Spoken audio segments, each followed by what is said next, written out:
Hey guys, lepedaler back with another video. Today we're going to be taking a look at the leaked Specialized Tarmac SL7 road bike. So without further ado, let's get right into this video. If this is the first time you're landing on one of my videos, I highly suggest you like this video and subscribe to the channel. It really helps with me putting out cycling content on my channel. So if you could do that, it'd be greatly appreciated. For everyone that's already been doing that, we've almost hit 1,000 subscribers, which is absolutely insane and wouldn't be possible without the support that you guys give me every time I make a video. So I just want to give a big thank you.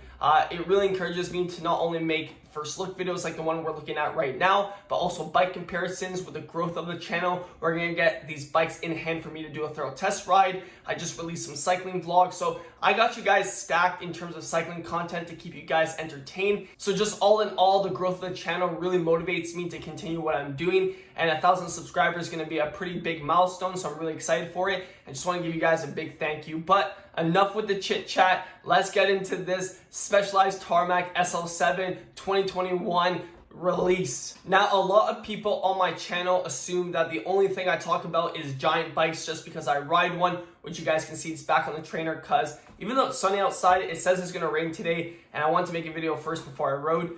But anyways, I have ridden tons of bikes across all the brands, so when I say I'm very well diverse in terms of cycling experience, I truly am. Not to just toot my own horn or be boastful, I've ridden all the bikes pretty much in terms of all the brands, the most expensive bikes. So I always love bike tech. That's one thing on my channel I do want to cover, and that's a big reason why I started off with bike comparisons, because I just love cycling tech in general. And the cool thing is that because I ride a lot, and because I do ride outside, not only would it make sense for me to test these bikes and give my opinions as a rider, as a racer, but also as someone that genuinely stays up to date with current cycling tech news. So, you know, that's the cool thing I find that I offer on my channel, is the fact that not only are you going to get that outdoor cycling vlog content in terms of someone that rides a lot in races, and I was planning on doing a lot of race vlog stuff this season, but also the tech side because I do follow this in my spare time. So we're looking at the Tarmac SL7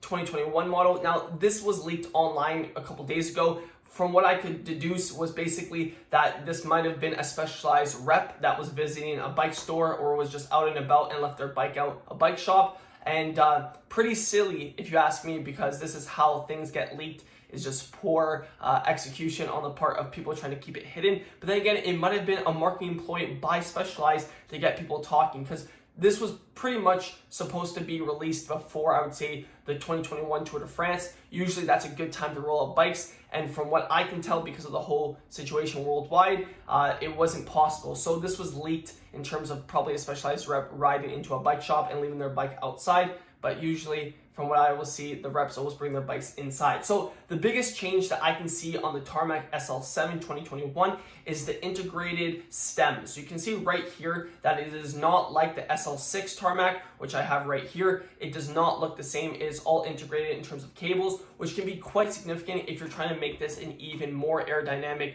all-around road bike, which is what the Tarmac's designed for. You have the Venge, which is the pure aero beast, and then you have the Tarmac, which is the all-around race bike, which is very good for everything: climbing, descending, flats, cornering, everything. It does everything. So it's really interesting to see Specialized now trying to optimize that in terms of even making the stem have some resemblance of what you see on the Venge. And you can also see that in terms of the seat post. So if we look back at the SL6, you can see the seat post is pretty skinny. And back on the new SL7 2021, you can see that it is a lot more wider in terms of resemblance like the Venges. And if you guys look close enough, it's kind of hard to tell. I'm not 100% sure. It's a little bit wider here, so I'm assuming that that's where the Di2 junction box is going to be put. I could be wrong, but that does make sense because it does look thicker. Now, the other big thing that you can see on this SL7 compared to the SL6 is in terms of tire clearance.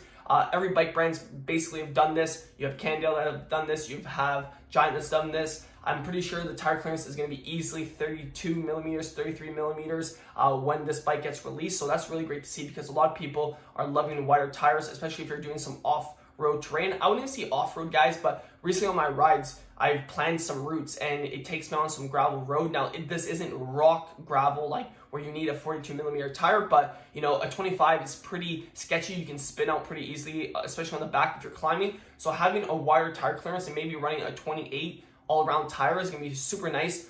So that's why I really like disc bikes, and I like how the bike brands are putting wider tires for that opportunity, since a lot of people are doing a lot of mixed terrain. So I do like seeing that. Now, if you do look close enough, it seems to be a threaded bottom bracket. Now, that's nice. A lot of people want to debate in terms of power transfer that there's other bottom bracket standards that are way better.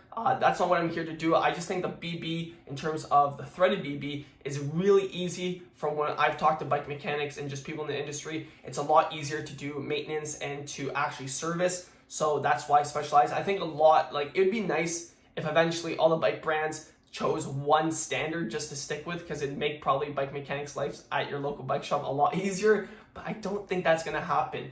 Now, in terms of the rim brake version, because this is the disc brake version, I don't know, and I don't think Specialized is going to roll out a rim brake version. Now, in terms of Giant still officially has rolled out a 2021 rim brake bike. They have different versions, but since Specialized sponsored teams only had the option, especially last season, to run only disc brake bikes, no rim brake, like Giant's CCC team was allowed to run rim brake if they chose, or disc brake. So since Specialized sponsored teams weren't, I'm assuming in terms of production, they're not going to bother making rim brake bikes, which is disappointing. But then again, I find that Specialized as a brand has an image and has a specific clientele that's going to buy disc, where Giant has sometimes clientele that maybe wants to have a lighter bike, or it's more of a budget thing. That's usually why rim brake bikes are cheaper than disc.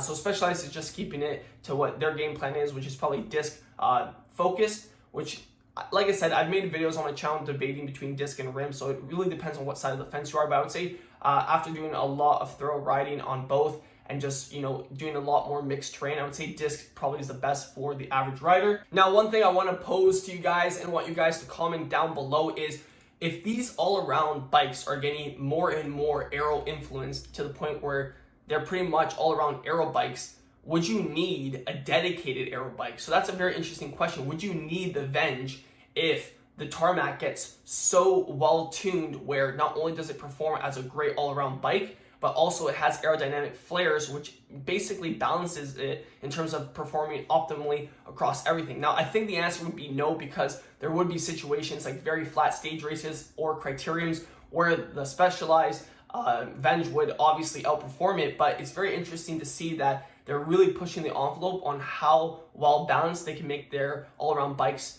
become. And it's very exciting because, personally, I don't like riding an aero bike for my primary bike. I like an all-around bike, but at the same time, there are, we all like marginal gains in terms of aerodynamics. So if they can add those flares on the all-around race bikes, I think that's amazing, and I'm very excited to see Giant has done it with the 2021 model. That's 2020, but it's nice to see all the other brands really stepping up their game in terms of engineering and figuring out what's the best ways they can take what they learn from their aero bikes and apply to their all-around road bikes, which usually is what majority of people end up riding in terms of the normal cyclists and even the racers. Unless you're racing specifically and you're sponsored and you get two bikes, usually from what I've seen, all-around racers choose an all-around road bike, because even if you're racing and want those aero benefits, when you're doing long training rides, the all-around road bike, in my opinion, is probably the best in terms of doing it all: training, long rides, racing. So I think this bike looks really nice. It looks very sleek. I always find that Specialized, especially S-Works stuff, is always clean, always nice, always aesthetically pleasing, and very well engineered. So very cool to see that it's leaked. Very excited to see when they officially announce it. It's probably going to be when the Tour de France comes back, hopefully, because you'd see this bike rolled out. So usually that's what's going to happen. We'll stay, and I will keep you guys up to date, especially when they release this. And we'll do a video in terms of what are the different group sets that come on the bikes, or what are the official tweaks that Specialized is rolling out in terms of specs. So stay tuned for that. Comment what you guys would like to see in terms of other bikes or other comparisons. Always up to make videos if it makes sense and I'm interested in doing it. Leave a like, subscribe. My Instagram and Strava will be linked in the description below. Really good to stay up to date with the type of training and riding that I do. And other than that, guys, I hope you guys did enjoy it. And until the next one, keep on pedaling.